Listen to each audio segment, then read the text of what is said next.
Same same same, ठीक।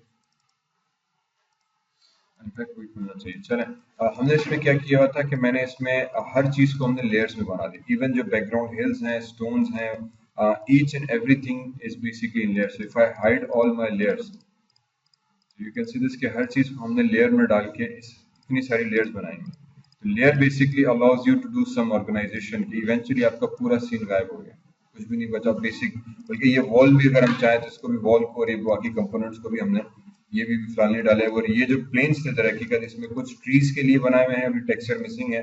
कुछ में एक्चुअली मैंने कैरेक्टर मॉडल करके, अब इतने सारे कैरेक्टर्स हम कहाँ पे रखें, तो उसकी सिर्फ इमेजेस लेके या उनकी थोड़ी एनिमेशन लेके एक सिंगल कैरेक्टर बनाया, उसको एनिमेट किया, उसकी एनिमेशन की इमेजेस बनाई, अलग वीडियो बना दी। फिर माया में एक प्लेन पे वो तस्वीर लगा दी, कल मैं क्रोमा वाली में बात कर रहे थे, ठीक है। तो अब जब इसको प्लेबैक होता है, टेक्सचर का आ जाता है, तो यहाँ पे लगता है कि यार ये कैरेक्टर्स खड़े हैं और वो कुछ कोई ना कोई खड़े हुए एक जगह पे, कोई ना कोई एक्शन या आपस में बात कर रहे हैं, कोई ना कोई। तो ये वो उस सेंस में था। बहरहाल ये प्लेन्स की आगे हम आगे ट्रिक्स करेंगे, don't worry about that.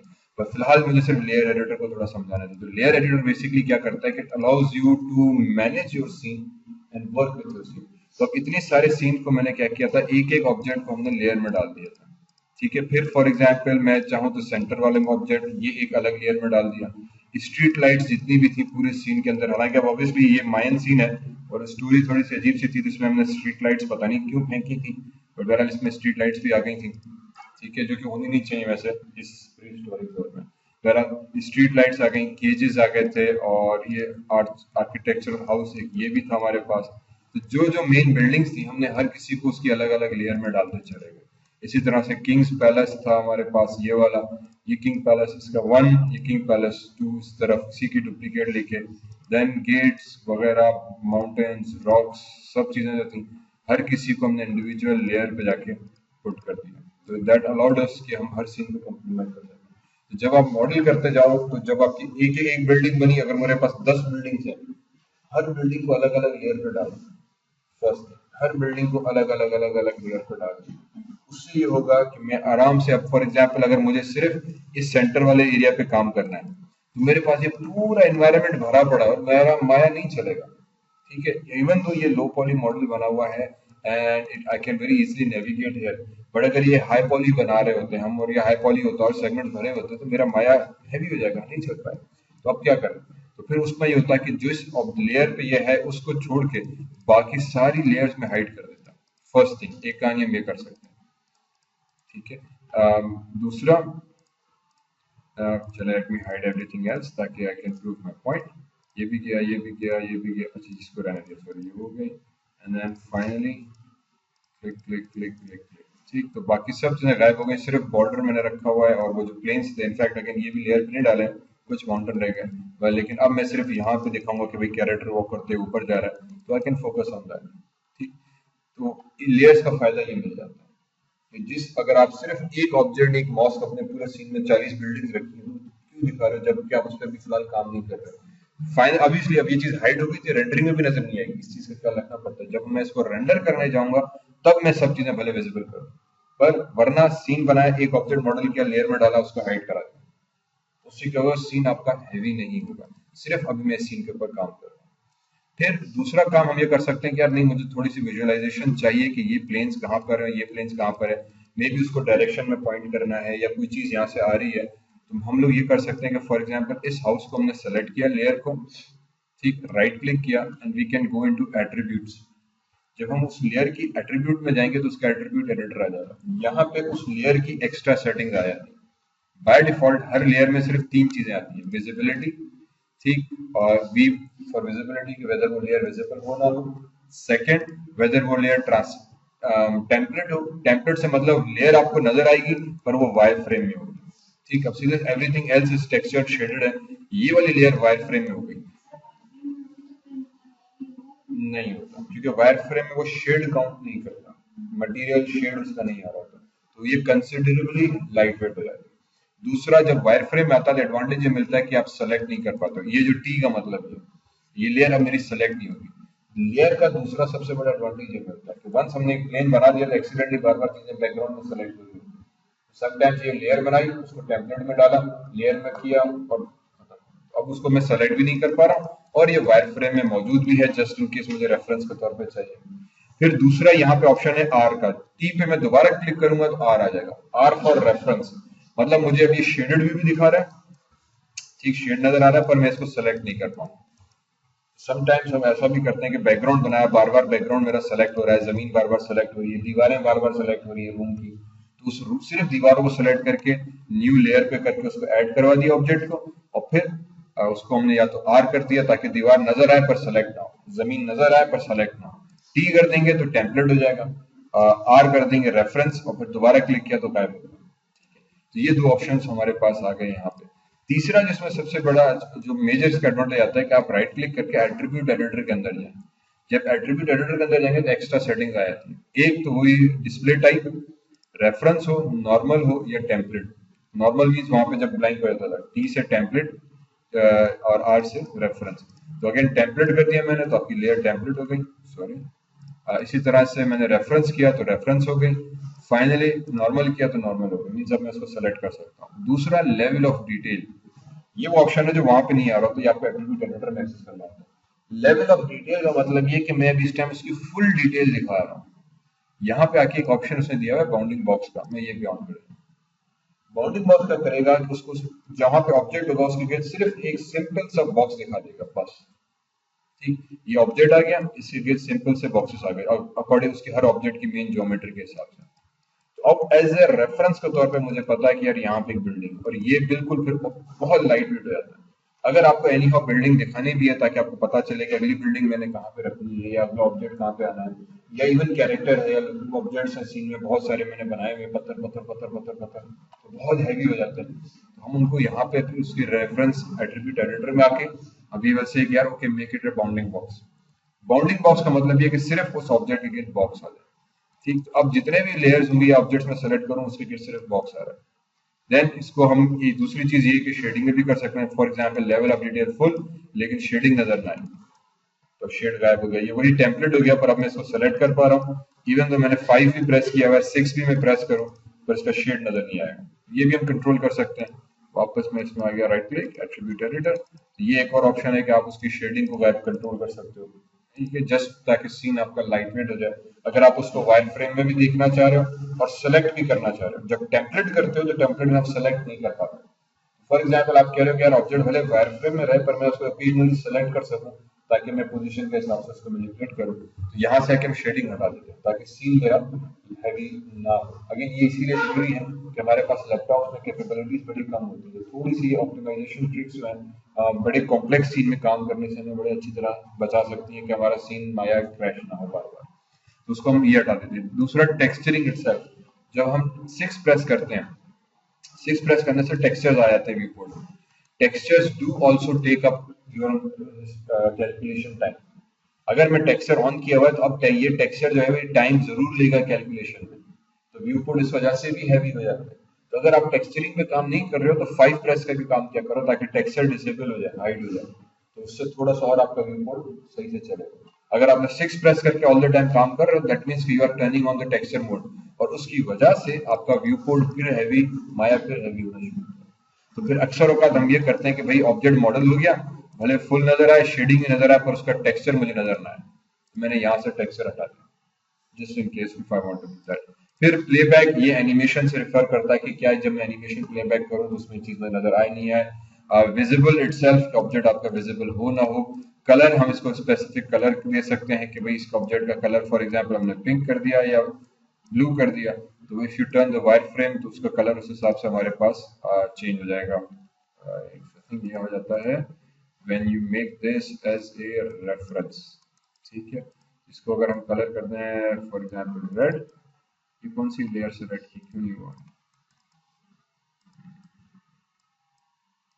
RGB नहीं, index colour, scheme index colour, इसका कलर रेड क्यों नहीं हुआ।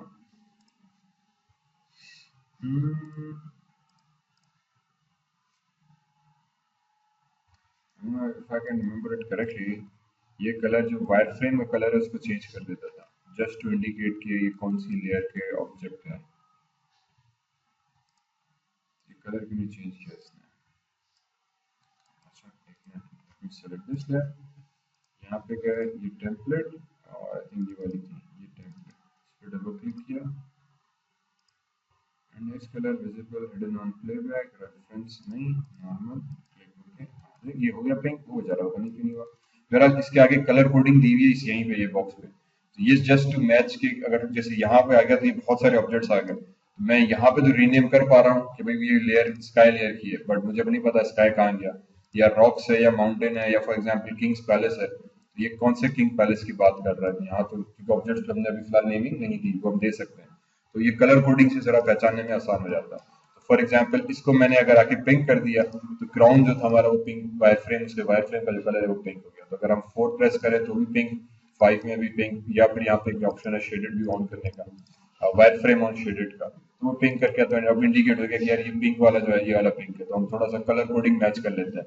इसको जो हमने रेड किया था ये हजरत पता नहीं क्यों अभी भी, हाँ अब आ गया, सॉरी सॉरी सॉरी, ठीक, तो रेफरेंस पे क्लिक कर दिया था, गैस इस वजह से वो हो जाता है। रेफरेंस बेसिकली ओवरराइड कर देता है आपके कलर कोड को। रेफरेंस मींस कि ऑब्जेक्ट विजिबल भी है पर इसको मैं सेलेक्ट नहीं कर पा रहा, तो ये ब्लैक हो जाता है इंडिकेटिंग कि ये लॉक्ड है, ठीक है।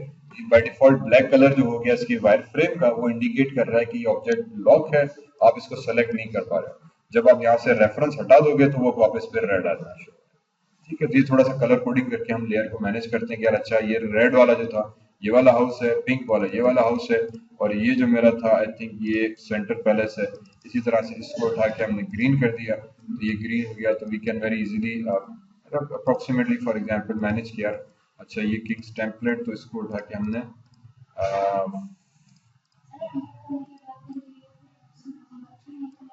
नहीं नहीं नहीं, ये सिर्फ wire frame view code, wire frame जो नजर आ रहा होता है फॉर एग्जांपल जब 4 प्रेस करते हैं तो ये वायर फ्रेम सिर्फ व्यू कोड में नजर आ रहा होता है, 5 प्रेस किया तो शेडेड व्यू आ गया। फिर वायर फ्रेम ऑन शेडेड ये वाला ऑप्शन है, एक शेडिंग में जाके किधर है option, use default object, smooth shaded selected, flat smooth shade और बाउंडिंग बॉक्स स्मूथ शेड, यहाँ पे एक ऑप्शन होता था वायर स्मूथ वायर फ्रेम, नहीं ये ऑप्शन कौन सा है इसमें यार, हाँ वायर फ्रेम ऑन शेडेड, अस्तगफुरुल्लाह, वायर फ्रेम ऑन शेडेड का शेडिंग व्यू में जाके if you turn this on, that means कि शेडेड भी दिखाओ और वायर फ्रेम दोनों एक साथ दिखाओ। उसमें फिर कभी कभी मॉडलिंग में हमें बड़ा हेल्पफुल हो जाता है सेगमेंट्स देखने में, कि वरना अगर आप हटा दोगे तब आपको उसको जब तक सेलेक्ट नहीं करोगे तो वायर फ्रेम उसकी स्ट्रक्चर नजर नहीं आ रहा होता। तो इसमें ये होगा कि वो सारे ऑब्जेक्ट्स का आपका स्ट्रक्चर भी दिखा रहा होगा, लेकिन ये कलर सिर्फ व्यू कोड की मैनेजमेंट के हवाले से है। तो एक लेयर्स बनाने की आदत डालो, लेयर्स को नेम करके ऑब्जेक्ट्स को हर इंडिविजुअल कंपोनेंट्स को डालना शुरू करो, वरना आगे चल के स्टोरी में अगर इतना बड़ा माहौल आपका आ रहा है तो फिर बहुत हैवी होना शुरू हो जाएगा इससे, ठीक है। स्पेसिफिकली अगर हमने उसको हाई पॉली में मॉडल किया हुआ है तो अभी भी इसमें बहुत सारे सेगमेंट्स है, क्योंकि एजेस यू कैन सी इसके बॉर्डर्स पे बहुत ज्यादा एजेस इसकी बनी हुई है, प्रॉब्लम बहुत सारे हैं। बहरहाल एक तो ये लेयर्स का, फिर उस लेयर्स को फर्दर कस्टमाइज करने के लिए हम क्या कर रहे होते हैं कि उसको राइट क्लिक किया, उसके एट्रीब्यूट्स में गए, या तो उसको टेम्पलेट कर दिया नॉर्मल रखते हुए, फिर हम उसको बाउंडिंग बॉक्स कर देते हैं, तो ये चीज फिर बड़ा हमारे लिए आसान हो जाती है। किसी भी ऑब्जेक्ट को सेलेक्ट करो, उसकी लेयर में जाओ और उसको जाके एट्रीब्यूट एडिटर डिस्प्ले में जाके बाउंडिंग बॉक्स करो। इसी तरह से वापस चैनल बॉक्स में गए, दूसरा ऑब्जेक्ट सेलेक्ट किया, आई थिंक ये वाला था, इसकी भी एट्रीब्यूट एडिटर में गए, डिस्प्ले में जाके बाउंडिंग बॉक्स कर दिया।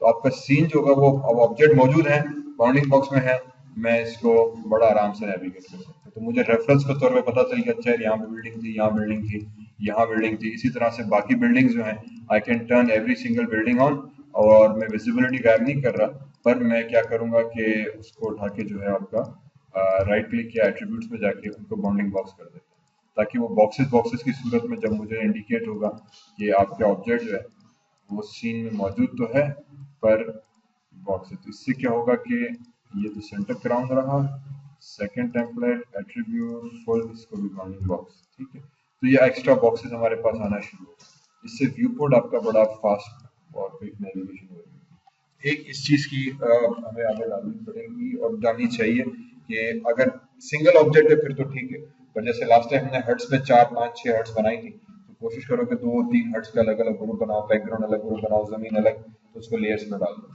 इससे बड़ा हमारे पास थोड़ा सा काम करना आसान हो जाता है। दूसरा फिर ग्रुप करो, एक माया में ऑप्शन है कि फॉर एग्जांपल ये ऑब्जेक्ट है मेरे पास, तो इसको मैं सेलेक्ट करूँ, इसको सेलेक्ट किया और ये सबको इसके इससे जो रेलेवेंट कंपोनेंट्स हैं इन सबको किया सेलेक्ट, ये इसके ताज पर निकले हुए थे। अच्छा, अब ये सब एक एक कर कर हैं।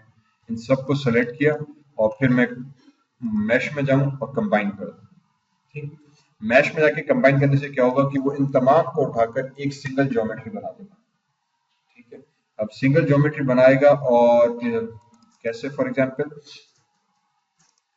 File export selection, let me, मैं अलग फाइल में काम करना चाह रहा हूँ, इसके साथ मैं थोड़ा छेड़छाड़ नहीं करना चाह रहा। सीन्स, करंट बैच और इनफैक्ट एक इसको, और मेरे पास एक दूसरा महल था, वो किधर गया, ये वाला था, कंट्रोल जेड।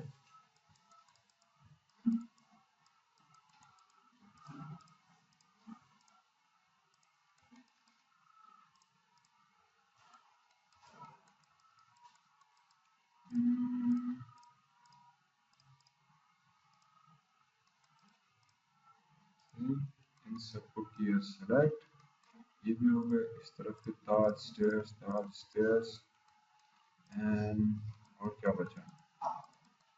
ठीक, ये पूरा महल सेलेक्ट हो गया, वो महल सेलेक्ट हो गया।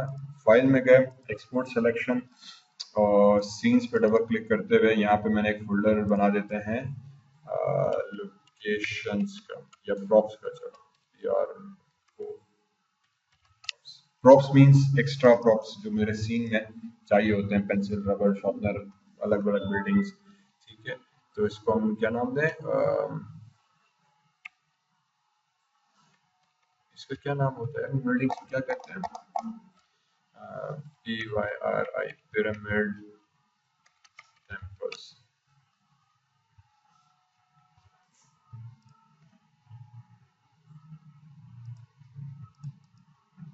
सेव,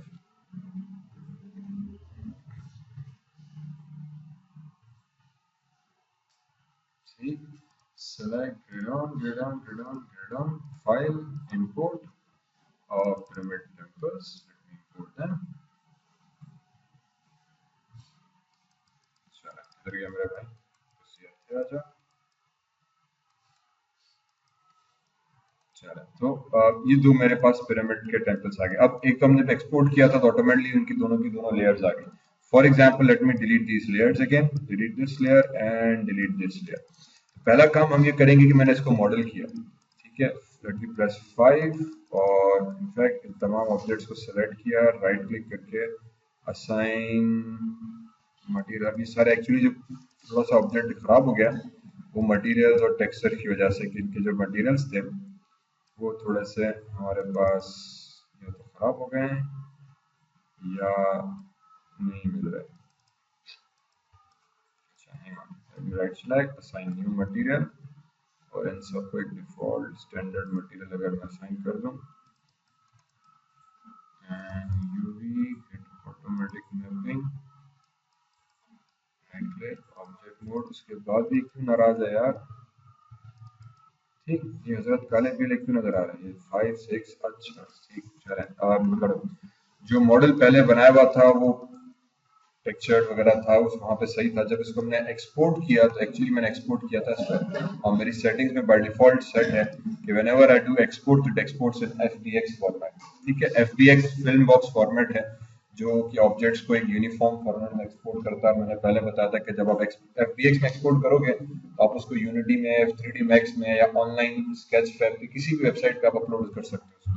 ये यूनिवर्सल फॉर्मेट हो गया, जैसे JPG है पिक्चर्स का, तो समझो FBX इस टाइम ग्राफिक्स की 3D फाइल्स का एक फॉर्मेट बनता जा रहा है। हर एप्लीकेशन इसको सपोर्ट करती है। बहरहाल FBX में एक्सपोर्ट किया और फिर नई फाइल करके मैंने इसको इंपोर्ट किया अपने सीन के अंदर, तो समहाउ ये इसकी ज्योमेट्री नीली पीली काली पीली हो गई। ठीक है, let me create a new scene again, don't save, file, imported again pyramid, और मैं दोबारा इंपोर्ट किया, मैं यहाँ पर आया और फिर मैंने चेक किया कि यस अभी भी ये नीला पीला काला मौजूद है। पहला काम तो ये करूंगा, ऑब्वियसली मेरी ग्रिड इधर है और ऑब्जेक्ट इधर चलेगा, तो मैं उसको सेलेक्ट किया पूरा सबको। ठीक है, आई एम होपिंग कि ग्रुप होगा। W प्रेस किया तो पिवट पॉइंट पता नहीं कहाँ चला गया। मैंने एक बताया था शुरू में भी कि माया के अंदर एक प्रॉब्लम ये आ जाती है कि जब हम ऑब्जेक्ट को ग्रुप करते हैं या मूव कर रहे हो तो समटाइम्स का पिवट पॉइंट इधर उधर हो जाता है। तो उसको सेट करने का तरीका ये है कि गो इनटू मॉडिफाई, यहाँ पे एक ऑप्शन है centre pivot, under pivot category, इस पे क्लिक करोगे तो ऑब्जेक्ट उसका सेंटर पे आ जाना चाहिए। इसका मतलब इसमें भी थोड़ी सी गड़बड़ है, मैं भी आता हूँ इसमें। एंड देन फाइनली इस पूरे मॉडल को सेलेक्ट किया and again modify centre pivot, इसका पिवट पॉइंट सही जगह पे आया। इन दोनों हजरात को उठा के हमने इधर रखा। अब जो ये ब्लैकनेस है ये पहले तो खत्म करो। ये ब्लैकनेस खत्म होगी किस वजह से, जो लास्ट टाइम आपके साथ भी एक प्रॉब्लम आया था that if I select the geometry even though इसको अगर मैं मटेरियल भी चेंज करूं सब कुछ करूं फिर भी ऑब्जेक्ट हमें नजर सही से नहीं आएगा। वजह ये है दैट माया में बाय डिफॉल्ट क्या है कि हर ऑब्जेक्ट की दो साइड्स, एक साइड फ्रंट वाली है वो सही दिखाता है, जो बैक वाली साइड है उसको फिलहाल वो ब्लैक कर देता है जस्ट टू इंडिकेट। तो मुझे जो लग रहा है प्रॉब्लम वो ये है, लेकिन इसको चेक करने के लिए अगर मैं यूवी में जाऊं ऑटोमेटिक मैपिंग करूं तो भी सही है, क्योंकि समटाइम्स मैपिंग खराब हो सकती है। उसका भी फर्क नहीं पड़ा तो कंट्रोल जेड कर दिया। समटाइम्स हो सकता है कि टेक्सचर डिस्ट्रॉय हो गया हो, तो मैंने इसको असाइन न्यू मटेरियल किया और इसको एक नया मटेरियल दे दिया और मटेरियल का फॉर एग्जांपल मैंने कलर चेंज कर दिया into green. I can see कि कुछ फेसेस पे ग्रीन आया बाकी पे नहीं आया, इसका मतलब अभी भी इसमें कुछ गड़बड़ है। ठीक है, वो गड़बड़ क्या है? गड़बड़ ये है कि if I select the object and if I look at it तो कुछ फेसेस ब्लैक हैं, कुछ जो है नॉर्मल कलर आ रहे हैं। मतलब ये कि ज्योमेट्री के मैश डिस्प्ले में जाओ, इसको कर दो रिवर्स। जब रिवर्स करोगे तब भी कुछ नहीं हुआ, इसका मतलब इसमें बहुत सीरियस मसला है। एक मिनट, सेट टू फेसेस, हाँ सही हो यार, ठीक है, कंट्रोल जेड। ठीक, मैंने आके मैश को किया रिवर्स, तो रिवर्स में भी कुछ भी नहीं हुआ। इसका मतलब अभी भी इस ज्योमेट्री में कुछ ना कुछ गड़बड़ जरूर मौजूद है, जो रिवर्स से भी सही नहीं हुआ। तो फिर मैश डिस्प्ले में जाके कुछ एक और ऑप्शन है, फिर ये मैं उमूमन लकी गैस करते हैं कि आप तुक्के मारना शुरू करो कोई एक ऑप्शन जो है सही हो जाएगा। तो यहाँ पे पहले रिवर्स था, सेट नॉर्मल एंगल एक है कि हर फेस की थोड़ी सी डायरेक्शन या उसके एंगल्स को सही करो। सेट टू फेसेस एक ऑप्शन है कि जो नॉर्मल्स हैं वो सेट टू फेसेस करो, या आपकी नॉर्मल एंगल सही करो। आई थिंक अप्लाइंग क्लोज इसने भी सही नहीं, एक मिनट अभी तो किया था यार। ओ भाई, display set to faces reverse, ठीक, अभी इसने सही कर दिया पर इसको ब्लैक कर दिया। ये हजरत already black, right click assign existing material number 3। ये सब खराब होना शुरू हो गया, या अल्लाह। तो उसी फाइल में ही अच्छा था यार। चलो इसको वाइट फ्रेम में, इस मसले को कैसे सही करूँ मैं? डिस्प्ले सेट रिवर्स, वही अच्छा लग रहा था।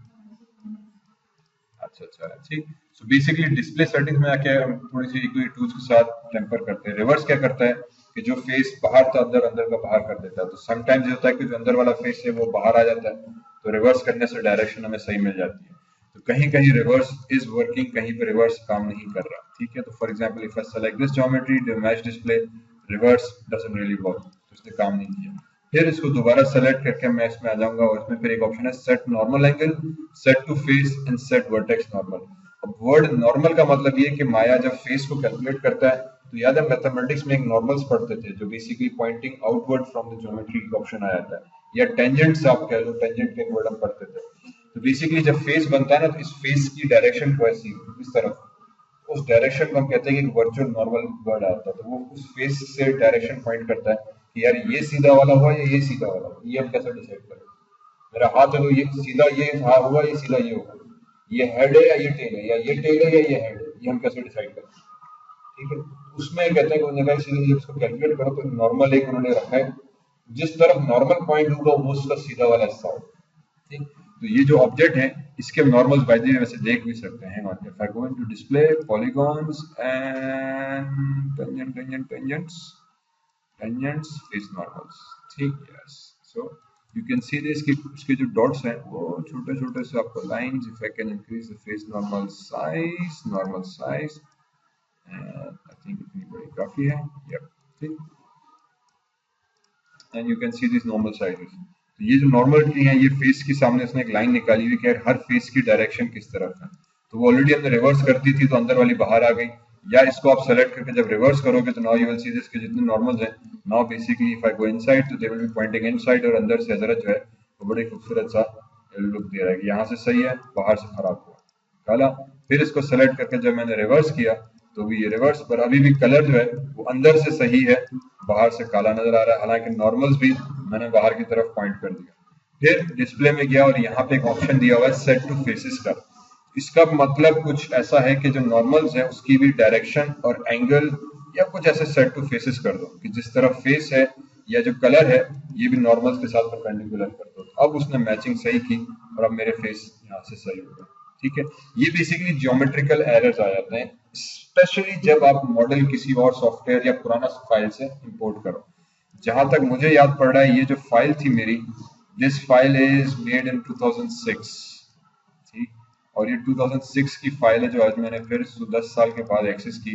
तो खुली तो सही, पर जब इंपोर्ट एक्सपोर्ट किया तो उस चक्कर में वो खराब हो गई। आई थिंक मैंने कहाँ सेव की हुई थी, इसमें भी नहीं माया डेटा किधर गया दुश्मन भाई। 2004 correct scenes locations। ठीक है, 2005 की फाइल्स है, पुरानी मेरी फाइल्स पड़ी हुई है। तो किंग सिटी जो थी अभी फाइल मैंने खोली थी तो 2005 की लास्ट टाइम मॉडिफाई की हुई थी, ये बहुत 10-12 साल पुरानी फाइल है। तो अब जब उसको लेटेस्ट वर्जन हमने खोला है तो ये थोड़ा सीन्स के साथ प्रॉब्लम आ गई। बहरहाल अच्छा है, समटाइम्स ये हो जाता है क्योंकि ये होता है जब आप नेट से भी फाइल डाउनलोड करो, सॉफ्टवेयर 3D मॉडल्स की बहुत सारी वेबसाइट्स हम डाउनलोड करते हैं पुरानी फाइल्स, तो ये फिर प्रॉब्लम आना शुरू हो जाता है। तो इसके साथ भी वही हुआ है प्रॉब्लम, इसके साथ भी वही प्रॉब्लम हुआ है, इनके साथ भी वही सेटअप। तो if I select this, go into mesh display, इसको मैं रिवर्स करूं तो इसने सही नहीं किया, पर रिवर्स का मतलब इसने नॉर्मल से सीधे किए होंगे, उसके बाद मैंने सेट टू फेस कर दूंगा, अब ये स्टेयर्स आपके सही हो गए। यहाँ पे क्या फेस प्रॉब्लम हुई कि if I go into this set to faces करो और इवन या रिवर्स करूं तो जो ब्लैक है वो रेड हो रहा है, मतलब इसके उसने कहानी उल्टी की है। कुछ फेसेस अंदर के सही हैं, कुछ फेसेस बाहर के सही हैं। ठीक, मतलब ये और ज्यादा खराब हो गया। तो इसको फिर बड़ा आराम से कहानी ये हो सकती है कि राइट क्लिक करके फेस में जाओ, इस फेस को सेलेक्ट करो, इसी तरह से इस फेस को, इसी तरह से वो जो काले नीले पीले फेसेस हैं उनको बैक वक्त आप सेलेक्ट करो। ठीक, ये भी हो गया। आई थिंक ये ऊपर काला गया, नीचे के जो काले फेसेस है सेलेक्ट करके सिर्फ इनको आप सेट टू फेसेस करो या इनको आप कर दो रिवर्स, अब वो आपकी ज्योमेट्री जो है सही हो जाएगी। ठीक, इसी तरह से इस वाले भाईजान के अंदर गए, फेस में गए, ये फेस ये फेस ये फेस, तो ये जो इंडिविजुअल फेसेस थे ये उम्र बहुत कम होता है, बट ये बिकॉज मेरी फाइल बहुत पुरानी है उसकी वजह से ये प्रॉब्लम मेरे साथ पेश आ गई। तो ये ऊपर के फेसेस अगेन इनको साथ किया और ये भी मैं पता नहीं रिवर्स, चला ये भी ठीक हो गया। फाइनली बचे ऑब्जेक्ट मोड, ये वाले हजरात, and I think if I select all this, इन सबको रिवर्स कर दिया और इन सबको सेट टू फेसेस। यार ये तो एक एक को करना पड़ेगा,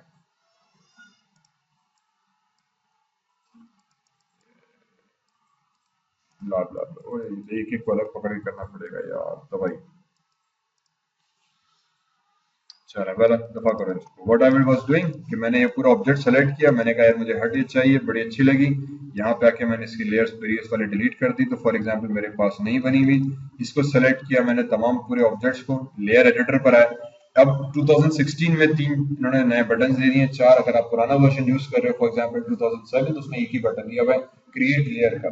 तो पहले आप लेयर क्रिएट करोगे, फॉर एग्जांपल मैंने प्लस पे क्लिक किया तो क्रिएट एम्प्टी लेयर हो जाएगी। 2007 में क्रिएट एम्प्टी लेयर का बटन ये किया तो नई लेयर आ गई, इस लेयर को सेलेक्ट किया, राइट क्लिक किया, ऐड सेलेक्टेड ऑब्जेक्ट्स पे हमने क्लिक किया, तो जो ऑब्जेक्ट था आपका उस लेयर के अंदर ऐड हो गया। ठीक, अब वी किया तो गायब हो गया। ठीक है, तो टेम्पलेट और फिर इस पर राइट क्लिक करके एट्रीब्यूट्स में गए, यहाँ पे मैं बाउंडिंग बॉक्स कर दूं तो सिर्फ बाउंडिंग बॉक्स नजर आ रहा है मेरे पास।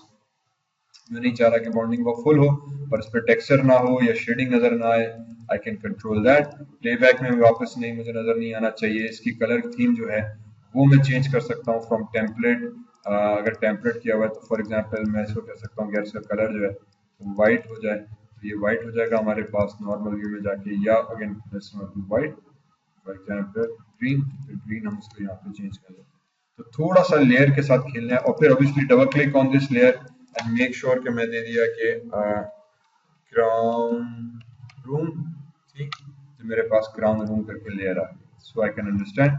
इसी तरह से दूसरा घर या जितने भी मॉडल्स होंगे हर ऑब्जेक्ट को सेलेक्ट किया, क्लिक, और अगर 2006 यूज कर रहे हैं तो यहाँ ये जो बटन है ये इंडिकेट कर रहा है create new layer with selected objects, तो ये ऑटोमेटिकली इसके अंदर डाल देगा।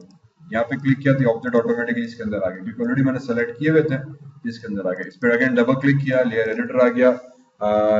मैं इसका नाम दे दिया for example king palace, P A palace की क्या होगा, P A L C palace for example. ये इसमें आ गया। अगेन इसकी अब मैं हर ऑब्जेक्ट की विजिबिलिटी इंडिविजुअली कंट्रोल कर सकते हैं इस हद तक कि अब ऑब्वियसली इसमें ग्राउंड आएगा तो I go into create polygons and अगर मैं प्लेन बनाते हैं तो थोड़ा सा प्लेन बना देता। अब मैं काम करते बार बार प्लेन चुभ रहा है मुझे, तो मैं इस प्लेन को भी फॉर एग्जांपल फिलहाल सेगमेंट दे दिया ताकि ग्रिड रहे, और फिर एक नई लेयर बना के इसका नाम दे दिया हमने GROUND ग्राउंड प्लेन। इसको अलग लेयर में डाल दिया और इसको भी रेफरेंस कर दिया ताकि अब प्लेन जो है मेरा बैकग्राउंड में बार बार सेलेक्ट ना होता फिर। तो we can even control that. ये एक लेयर बन गई। फिर मुझे पैलेस नहीं देखना, सीन ऑलरेडी बहुत हैवी हो गया, तो मैं किंग के पैलेस में जाएंगे, राइट क्लिक किया, एट्रीब्यूट एडिटर खोला, इसको बाउंडिंग बॉक्स कर दिया। अब ये होगा कि अगेन व्यू पोर्ट मेरा जो है बड़ा फास्ट और आराम से चलेगा। मैं इसको सेलेक्ट काम करना था, अगेन इसकी लेयर में गए, क्राउन पैलेस पे राइट क्लिक करके एट्रीब्यूट एडिटर, इसको फुल डिटेल करके मैंने टेक्सचरिंग ऑन कर दी और मैं अब इस पे जो काम मुझे करना है मैं करूंगा। बैकग्राउंड मेरा सारा बड़ा लाइट वेट मेरे पास मिल जाएगा। एक लेयर का हमारे पास एडवांटेज ये मिल जाता है। इस तरह से 400 ऑब्जेक्ट्स हैं, 500 ऑब्जेक्ट्स हैं, यहाँ 10-12 बिल्डिंग्स आती हैं, तो ऑर्गेनाइजेशन जो है सीन का बड़ा आसान हो जाता है। दूसरा फिर सबसे बड़ा एक प्रॉब्लम आता है कि इतने बड़े सीन्स में मुझे ऑब्जेक्ट्स को मैं मूव कैसे करूं। ठीक, सो फॉर एग्जांपल इसको मैं सेव करा देते हैं, सीन्स प्रॉप्स सीन्स, मैंने माया में सीन्स सेव करा दिया, मैंने इसको सेलेक्ट किया। तो अब इतने बड़े सीन्स को मैं कैसे मूव करूं, what I will do is I will select everything, press control G, ठीक, and then if I go into my window outliner, तो एक आउटलाइनर विंडो ओपन हो जानी चाहिए, show objects, let me just clear below. ठीक, देख हमारे पास किंग सिटी, इसके अंदर किंग सिटी, इनफैक्ट मैंने कंट्रोल जी नहीं, मैंने इन तमाम ऑब्जेक्ट्स को सेलेक्ट किया, सिटी को कंट्रोल जी प्रेस किया तो एक ग्रुप हो गया। ठीक, उस ग्रुप को मैंने नाम दे दिया, मैंने दे दिया कि यार CROWN crown PLS crown palace, और मैं यहाँ पे आके इस क्राउन पैलेस को सेलेक्ट, तो ये ग्रुप हो गया। ठीक, इस ग्रुप को उठा के हमने बाहर रखा, ये मेरे पास एक अलग ग्रुप, ये किंग सिटी का हमने पूरा अलग ग्रुप बनाया हुआ है, प्लेन हमारे पास अलग बना हुआ है। So make this a habit कि आप चीजें बनाओ और फिर उसको ग्रुप कर दो, और जब ग्रुप करोगे तो जब W प्रेस किया, अगेन पिवट पॉइंट पता नहीं कहाँ चला गया, तो मॉडिफाई में गए, मैं इसको सेंटर पिवट कर देंगे तो पिवट पॉइंट ऑटोमेटिकली ऑब्जेक्ट के सेंटर में आ जाएगा। अब जब आपको मूव करना है तो फॉर एग्जांपल आप पूरा सीन अपना माया का सेलेक्ट करो। हो सकता है कि मुझे पूरे सीन को इंपोर्ट करना है या ऑर्गेनाइज करना है, तो पूरे सीन को सेलेक्ट किया एंड इस कंप्लीट सीन को कंट्रोल जी कर दिया एंड मैंने इसको नाम दे दिया होल CITY सिटी। अब जब मैं इस आउटलाइनर में आऊंगा, होल सिटी पे क्लिक करूंगा, तो now I can move my entire city. And obviously कुछ चीजें टेम्पलेट होंगी, कुछ कैसे होंगी, तो मेरी नेविगेशन मूवमेंट भी बड़ी आसानी से मैं इसको मैनेज कर सकता हूँ। तो ये एक दूसरा हो जाएगा जब आपके बहुत सारे सीन्स आ जाते हैं, try to make this habit कि थोड़ा सा उसको लेयर्स में रखो, ग्रुप्स में रखो, ताकि आप उसको ऑर्गेनाइजेशन वाइज मैनेज कर सकें। ठीक है, और उसके बाद इसको आपके फिर लेयर्स में डालते गए, थोड़ा सा सीन का स्ट्रक्चर जो आपका सही हो जाएगा। ठीक है, याद रखना समझ में। तो जब ग्रुप कर लोगे तो फिर पूरा ग्रुप सेलेक्ट करो, आप कहीं उसको ऑर्गेनाइज कर सकते हो।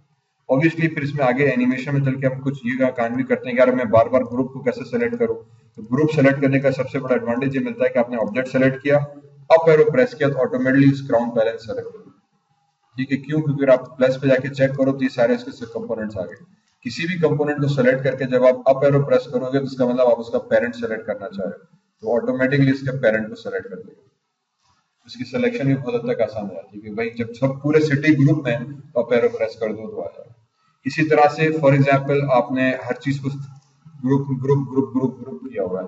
फॉर एग्जांपल मैं इस ग्रुप ऑब्जेक्ट्स को उठाया और मैंने कहा ये जो थे इनका एक अलग ग्रुप बना दिया। ठीक है, इनको सेलेक्ट किया, कंट्रोल जी कर दिया अलग ग्रुप। फिर मैंने छत को उठाया, इसको अलग कंट्रोल जी कर दिया, इनको उठाया अलग कंट्रोल जी कर दिया, इसको उठाया अलग कंट्रोल जी कर दिया, घर वगैरह ये स्टेयर सारी अलग कंट्रोल, इसको अलग कंट्रोल जी कर दिया। And if I go into crown palace तो सी मेरे पास बहुत सारे ग्रुप्स आ गए, और फिर मैं एक ग्रुप को दूसरे के अंदर और दूसरे को तीसरे के अंदर और इस तरह से एक बड़ी गंदी हायरार्की से बना दूं। इवेंचुअली होगा कि मैंने एक को सेलेक्ट किया, up arrow up arrow up arrow up arrow press करते जाओ तो आपका पेरेंट सेलेक्ट हो जाएगा। ठीक है, मतलब मैंने ग्रुप के अंदर का ग्रुप, ग्रुप के अंदर के ग्रुप, ग्रुप के अंदर ग्रुप भी अगर आप बना लो तब भी जब आप एक एरो प्रेस करोगे तो वन पेरेंट पे, दूसरा पेरेंट पे, तीसरा पेरेंट, तो करते करते 3-4 दफा आप एरो प्रेस करो, इवेंचुअली आपका पूरा शहर सेलेक्ट हो जाएगा। तो एक बिल्डिंग एक ग्रुप, दूसरा बिल्डिंग दूसरा ग्रुप, तीसरा बिल्डिंग तीसरी ग्रुप, बिल्डिंग के अंदर खिड़कियां अलग ग्रुप है, दरवाजे अलग ग्रुप हैं, वॉल्स अलग ग्रुप हैं, अलग उसकी बिल्डिंग के जो बॉर्डर्स वाटर है वो अलग अलग ग्रुप, सारे एक साथ करके आप एरो प्रेस करोगे, टिक टिक टिक टिक करते हुए हायरार्की में जाते हुए पूरी बिल्डिंग आपकी सेलेक्ट हो जाएगी। और वो सारी उठा के फिर आपने लेयर में डाल दी, तो जब जरूरत में नहीं है मैं उस सबको हाइड भी कर दिया, अब मैं सिर्फ जो स्टैंडर्ड एक ऑब्जेक्ट है उस पर काम कर रहा हूँ, मेरी मर्जी। ठीक, अगर मैं नहीं तो मैं जिस पे काम कर रहा हूँ मैं सिर्फ उसको विजिबल रखूंगा और बाकी चीजें गायब कर दूंगा। तो थोड़ा सा माया में काम करना आसान हो जाता है। जैसा कि आपका अगर सीन हैवी हो गया तो सीन को लेयर में डालो, हाइड करो, या उसको बाउंडिंग बॉक्स कर दो। अगर आप हाइड नहीं करना चाह रहे तो आपकी सूरत में बॉक्स में आ जाएगा। Bounding box I believe rendering में फुल ऑब्जेक्ट की सूरत में नजर आ रहा था। ठीक है, अब ऑब्वियसली ये टेक्सचर नहीं है तो इस वजह से प्रॉब्लम कर रहा है रेंडरिंग।